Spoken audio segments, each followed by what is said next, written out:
Hi everyone, it is I, and I wanted to talk about the news. I'm going to do two videos today, and one is going to be about common events and things that have been going on that, it's all over the news and everyone's talking about it. But of course, I wanted to talk about it from a spiritual and a collective type perspective and talk a little bit about the astrology. So if you've been following astrology, or even if you have not, I will tell you that Jupiter and Saturn are both in Aquarius right now.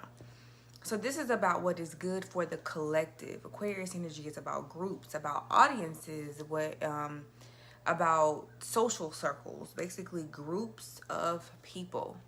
Also hopes, wishes, dreams, and also technology. And right now we are seeing, I think I hear something. I do hear something. Hold on.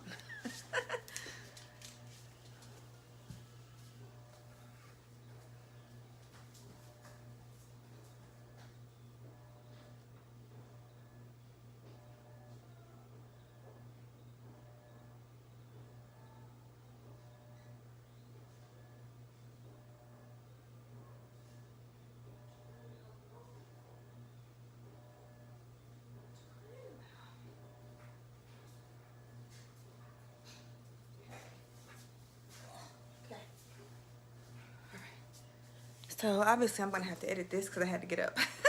So so I wanted to talk astrologically about how what is going on. So we're seeing all of these athletes, primarily black female athletes, decide that they are to have stepped back from their respective sport, and then one was banned due to failing a marijuana drug test. And it was like just days later, we saw a story come out about how there were certain non-black Olympic competitors who were using cannabis and it was no problem. So it's very interesting because anybody with a mind can say, well, if this person can be the fastest and she smokes something that is supposed to be horrible and smoking itself is supposed to be bad for your lungs, if she can still beat everybody, is she not the GOAT? And then we look at Simone Biles and we talk about how, they're saying they can't even rate her because she's so good. You know what I mean? And Naomi says that she was overwhelmed mentally. And so, and one of the reasons why Sha'Carri said that she was smoking was because she was using it to get over her grief of losing a very close, I think it was her mom, a very close family member. And so, we see society, like, of course we see the dominant society kind of making, I don't really have a lot of like mainstream news sources that I actually follow, right? But we have seen that we have seen instances in which, maybe it'll come across your timeline or you'll see the news where there are people saying, oh, they're weak. Why are all these people giving up? Why are all these people blah, blah, blah? So it was her mother. Okay, thank you. They were, why? Oh, they're just making all of these excuses and this and this. Each of these women have already proven respectively, like in their respective sports, that they are the best in their field, right? So to say that they're making excuses, there's no reason for them to make excuses. But this is how the dominant society and abusive systems, they try to set a bar that they feel like you can't attain, and if you attain it, they may do things that cause more stress on you where you don't even want to do this anymore. You may decide to take a step back. But I'm going to tell you why I think this is so powerful and why I think it is great and how it relates to Aquarius energy. The collective wants to see these women. They've already been said, oh, this person's the best. This person has won all these awards. This person they're the fastest woman in the world, or they're the, blah, blah, blah. They've already met and exceeded what is considered being the best in their respective areas of competition. So people want to see them. So Saturn is restriction. Aquarius is groups. It's restricting certain groups. Like the Olympics, right? Aquarius rules audiences. there's an audience for the Olympics. The audience for the Olympics is going to look real different now that these particular people, and there may even be more that I'm not naming, are choosing not to participate.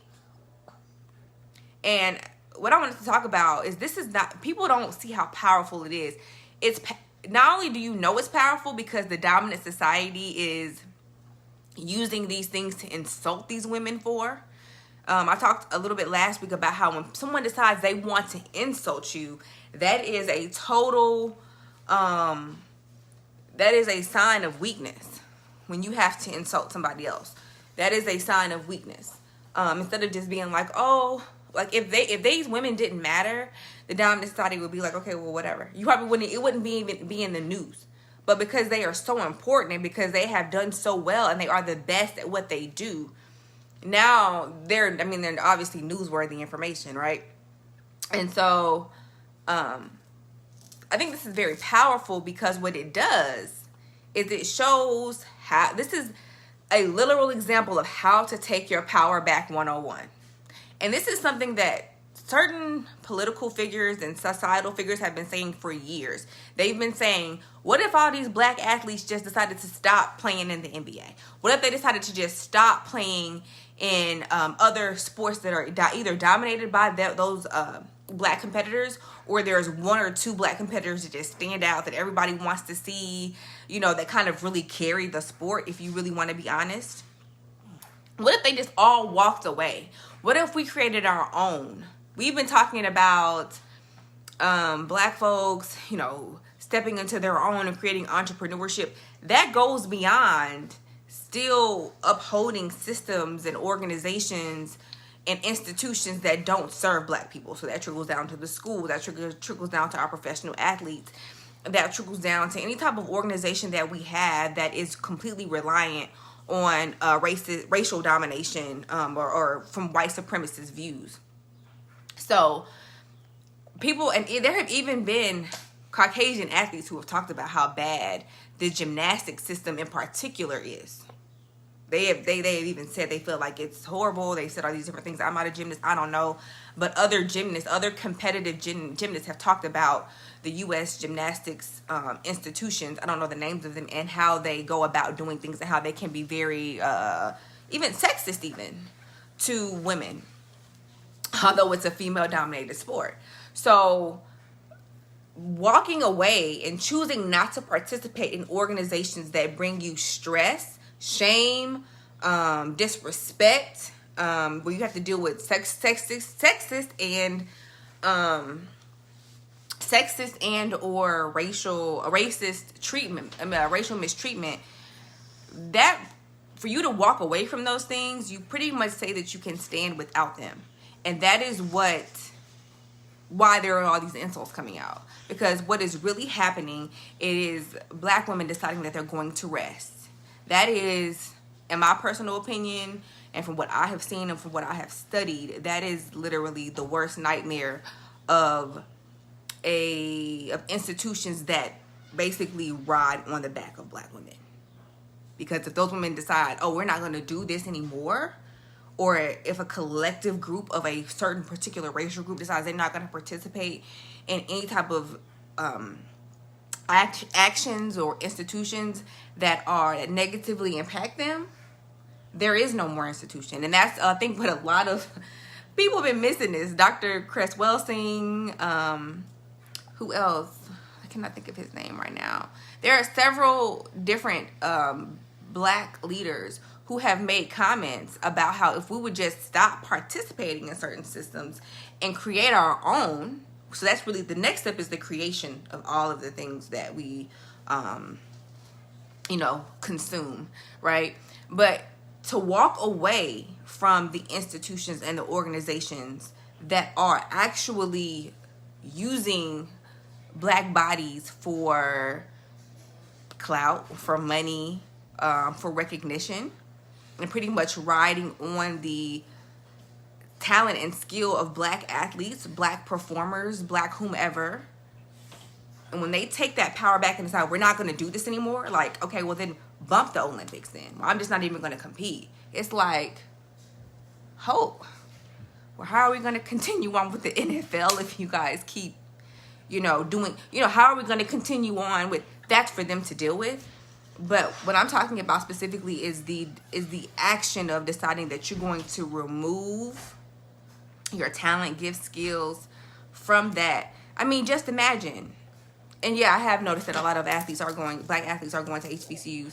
But just imagine if you were the smartest, and this has happened so many times. I've read it in so many groups. I know people it's happened to in their jobs. Imagine you work on a team. Every black woman knows this story, right? You work on a team, you do all of the work, and you do all of the work, and everybody uses your genius and takes credit for your genius, for your talent, for your late nights, for your research. And it just keeps happening that way, but everybody else keeps getting raises but you. Or maybe you're getting like the little tiny raise and everyone else is getting the maximum. And after a while, what happens is you become run down, and you become bitter, and you become physically ill. You go through these different things that happen to you when other people have been basically vampires, have been sucking off of your life force. You go through all of these different things. And I hear black women complain about corporate America so much. So much. And this is part of why when you hear these statistics of, black women are the largest growing number of black entrepreneurs in the United States, this is why.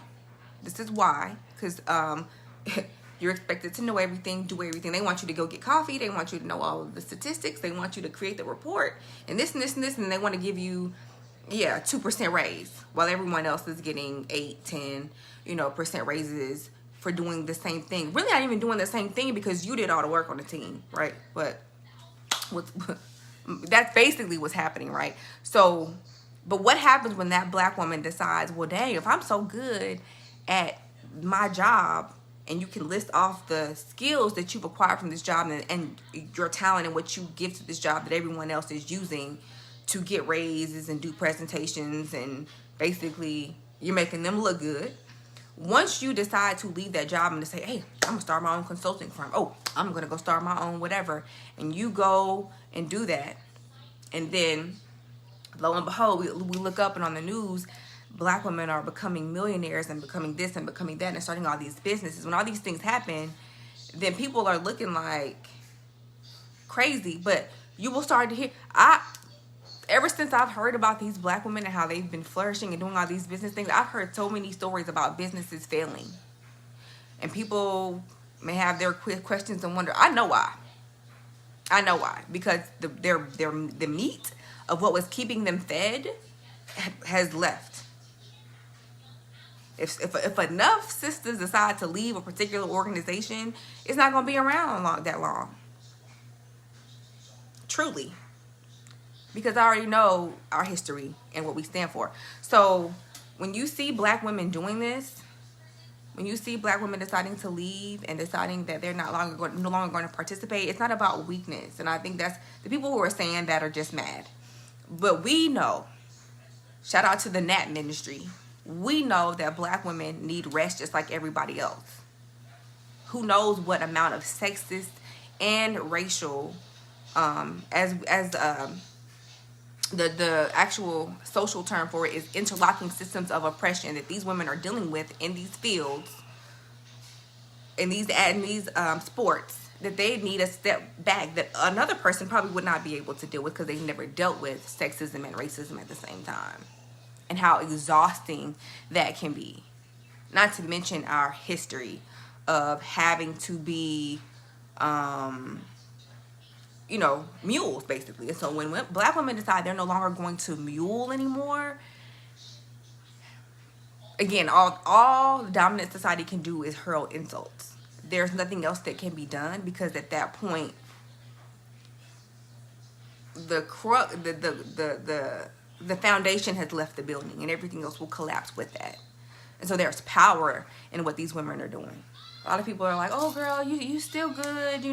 We still support you. You should be supporting these women, because how gangster is that to be like, no, actually, I'm going to take care of me first. That pisses anything that has used black women as prey. Any institution, any person, any place that has used black women as prey, when black women decide to step back and to not participate anymore, it is a form of taking back power that, you know, it goes against the Stockholm syndrome that we have been created to have. And that's what's happening. So don't think, dang, you know, they're leaving and it's not gonna be this. There's something else bubbling these women will still be around. They'll still be able to be celebrated, and they should be celebrated. They are basically taking a stand, and it should really be, I don't even want to say a trickle down effect. It's happening. It's spreading, because if it's spreading to people who could just easily make millions of dollars and endure, and they're deciding they're not going to just endure mistreatment or endure unfairness, injustice anymore. They're choosing not to sell out. That, to me, that is extremely powerful. That is the most powerful, because they are taking their power back. They are being sovereign and deciding that, I mean, because at the end of the day, they're the commodity anyway. So it's like, if you know that your inherent worth is what these other institutions rely on, there's no reason to feel like you took a loss or anything, because without you, there is no it. You already been proven to be the fastest. You don't need, society wants you to seek approval. You don't need to seek approval, because chances are, if you know you're the best, another person's not going to beat your numbers anyway. There is power in not wanting to, not desiring to prove yourself to another institution, another person, another thing, another place. You don't have to prove yourself. You are at a supreme level of power, because you're not going to compromise. You're not going to do anything to water it down and make it comfortable for everyone else. And no, people are not comfortable with black women being in that space. People are not comfortable with black women not bending over backwards to appease other people and places and things, and trying to make things look good. And so now that it's happening, I feel like it's extremely powerful. I think it's a 101 in energy conservation. 100%. Exactly. And to decide that you're not going to operate outside of human nature anymore, because you are going to take back your humanity and you are going to take back your sovereignty, is extremely powerful. So kudos to them. They have my full support, because I fully understand why you may need to just take a step back and not do anything to appease something that actually takes delight in your pain. All right, thanks. So that is my first video. My next video, I'm going to talk about postpartum health. So if you are interested in that topic, hang with me, and I will actually be uploading that one to YouTube. So if you can't hang on, it will be up soon.